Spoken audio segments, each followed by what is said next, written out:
Hey guys, welcome to episode 7 of the Brainiac Trivia Top 10 in 10. My name is John Boyce. I am the owner and primary writer and host for the Brainiac Trivia League in Middle Tennessee. In the week of January 3rd, 2022, I asked 140 questions, and these are my favorite 10 in 10 minutes. Let's do it. Number 10. Multiple choice to start us here. The term geek originally referred to which of the following? Computer engineers, circus performers, or teachers?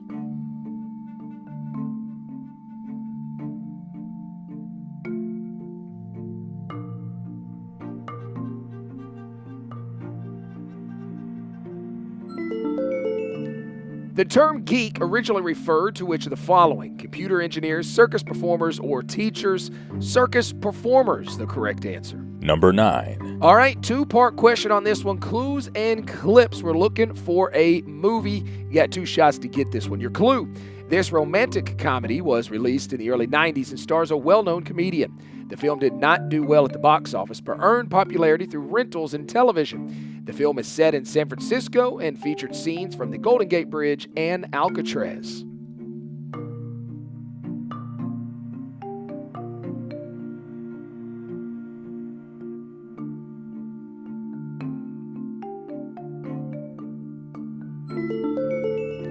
This romantic comedy was released in the early 90s and stars a well-known comedian. The film did not do well at the box office, but earned popularity through rentals and television. The film is set in San Francisco and featured scenes from the Golden Gate Bridge and Alcatraz.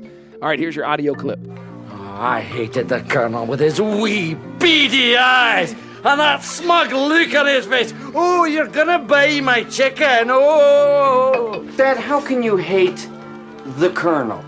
Because he puts an addictive chemical in his chicken that makes you crave it fortnightly, smart arse. Interesting. Cuckoo. From 1993, So I Married an Axe Murderer, one of the most underrated comedies ever. Absolutely fantastic film. Number 8. 50-50 shot on this one. Fact or crap? The woman credited for creating Cannabis Brownies was named Mary Jane. Fact or crap?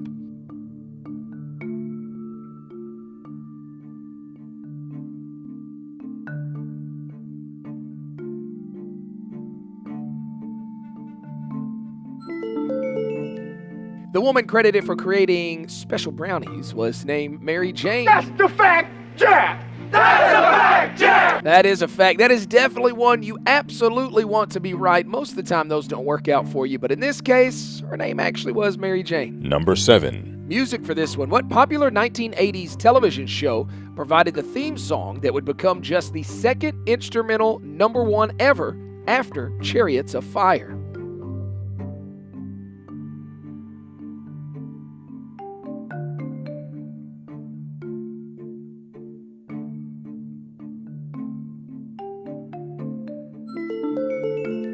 What popular 1980s television show provided the theme song that would become just the second instrumental #1 song ever after Chariots of Fire?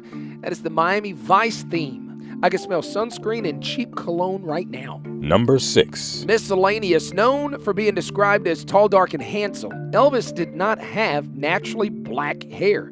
What was his natural hair color?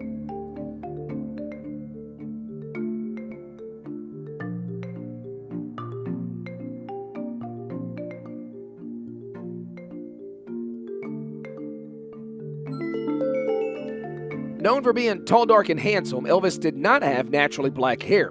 What was his natural hair color? There's only one picture of him with this hair color known to exist. It's hanging up in Graceland in Memphis. Elvis was a natural blonde. It's funny to think that somebody so synonymous with his hair color is not his actual hair. And by the time he was an adult, he had this crazy equation of these different mixes of different hair dyes to give him the exact color he wanted. Number 5. In 2020, who became the youngest solo artist to win a Grammy for Album of the Year?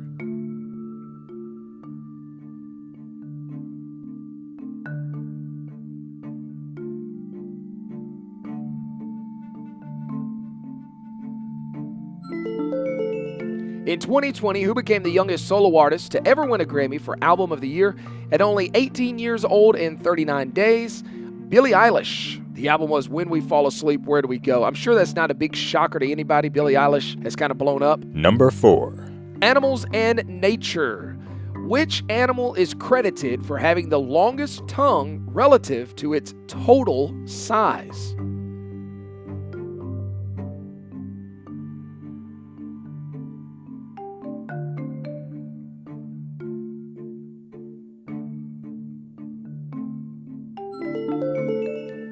Which animal is credited for having the longest tongue relative to its total size, up to 2 times its body length? The chameleon. Chameleon. Number 3. Back to music for this one. A sackbut, S-A-C-K-B-U-T. A sackbut was an early form of what well-known instrument used during the Renaissance era?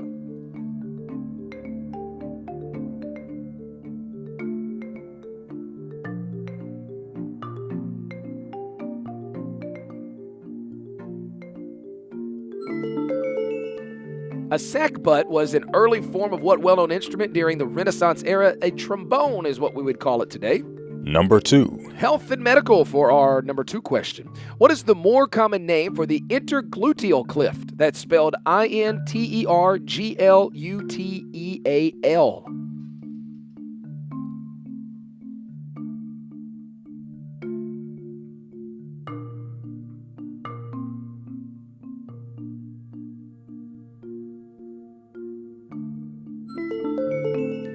What is the more common name for the intergluteal cleft? That would be the butt crack. Next time you're around somebody and their butt crack is showing, just say, hey, your intergluteal cleft is showing. Number 1. And our number 1 question of the week. So this one could be miscellaneous. You could also possibly call it history. I file this one under miscellaneous because it kind of encompasses numerous categories. Listen carefully. Advertising Age, also known as Ad Age, is a global media brand publishing analysis, news, and data on marketing and media and has been in business since 1930. In 1999, what company did they name as launching the most effective ad of the 20th century? I'll read this one for you again. There's a lot going on here. Advertising Age, or Ad Age, is a global media brand publishing analysis, news, and data on marketing and media and has been around since 1930. In 1999, what company did they name as launching the most effective ad of the 20th century?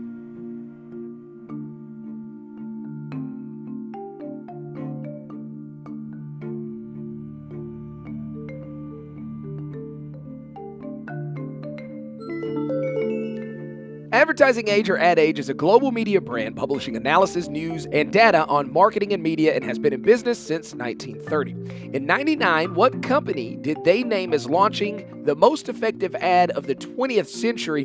Marlboro, for, of course, the Marlboro Man. A little bit of backstory here on the Marlboro Man. So originally in 1924, Marlboro was branded as a woman's cigarette. Oh, how dare they? Starting in the 50s, the cigarette industry began to focus on promoting filtered cigarettes as a response of, people finding out these things aren't very good for you.